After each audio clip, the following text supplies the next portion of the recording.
அளவு சின்ன வெங்காயம் எடுத்துகிட்டு நம்ம போய் தொட்டியில் நடலாம். தொட்டியில் நம்ம ஒரு இடத்துல நட்டுடலாம். இது வேர் பகுதி, இது கீழே வரணும், இது மேலே வரணும். இதுதான் வேர் பகுதி.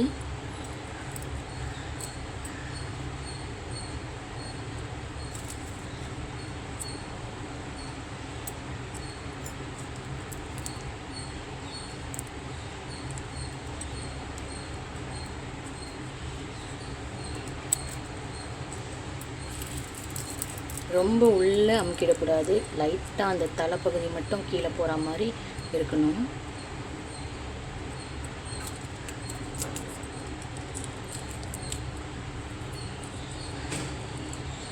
இப்போ தண்ணி தெளிச்சுக்கலாம்.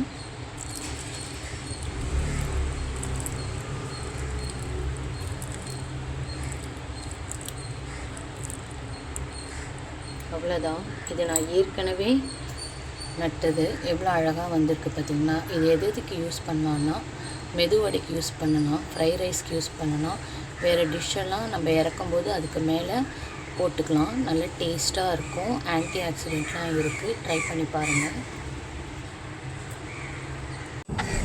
நம்ம வீட்டில் வளர்ந்த வெங்காயத்தால் நம்ம அறுவடை பண்ணிக்கலாம். இதில் நிறைய ஆன்டி ஆக்சிடென்ட் இருக்குது. சளி தொல்லையை குறைக்கும், மலச்சிக்கலை குறைக்கும். வாரத்தில் ஒரு நாள் இது போல் ட்ரை பண்ணி பாருங்கள். ரொம்ப நல்லது. எவ்வளோ சூப்பராக வளர்ந்துருக்கு பாருங்களேன். மருந்துலாம் எதுவுமே போடாமல் வளர்ந்தது. இந்த வெங்காயத்தாள் வச்சு தான் நம்ம ஒரு காரக்குழம்பு பார்க்க போகிறோம். சின்ன வெங்காயம், தக்காளி, நல்லா இந்த வெங்காயத்தை அரைச்சிட்டு வந்துடலாம்.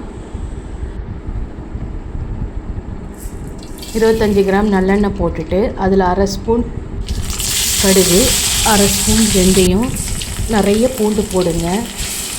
அப்புறம் அரைச்ச வெங்காயத்தையும் போட்டு நல்லா வதக்கிடலாம். கருவேப்பிலை கொஞ்சம் சேர்த்துக்கலாம்.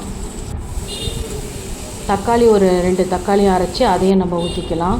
2 ஸ்பூன் மிளகாத்தூள், தேவையான உப்பு போட்டு நல்லா ஃப்ரை பண்ணிக்கலாம். நல்லா ஃப்ரை பண்ணிட்ட பிறகு புளி தண்ணியை கொஞ்சம் ஊற்றிக்கலாம். 50 ml புளி தண்ணி இருக்கும். இதை ஒரு 15 நிமிஷம் நம்ம நல்லா கொதிக்க விடலாம். அவ்வளோதான், காரக்குழம்பு ரெடி ஆயிடுச்சு. இப்போ 2 மணி நேரம் கடலைப்பருப்பை ஊற வச்சுட்டு நல்லா அரைச்சிட்டு வந்துடலாம்.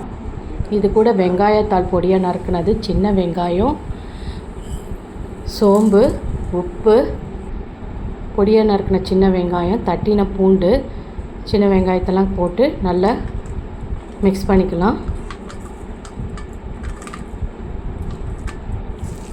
நல்லா மிக்ஸ் பண்ணிவிட்டு வடையாட்டம் தட்டி வடை மாதிரி பொரித்து எடுத்துக்கலாம்.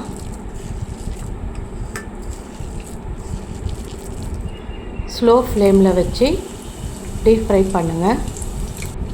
வடை ரெடி ஆகிடுச்சு.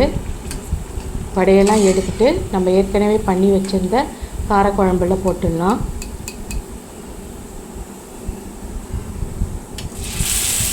அவ்வளோதான், ரொம்ப அருமையான காரக்குழம்பு ரெடி ஆயிடுச்சு. நீங்களும் ட்ரை பண்ணி பாருங்கள்.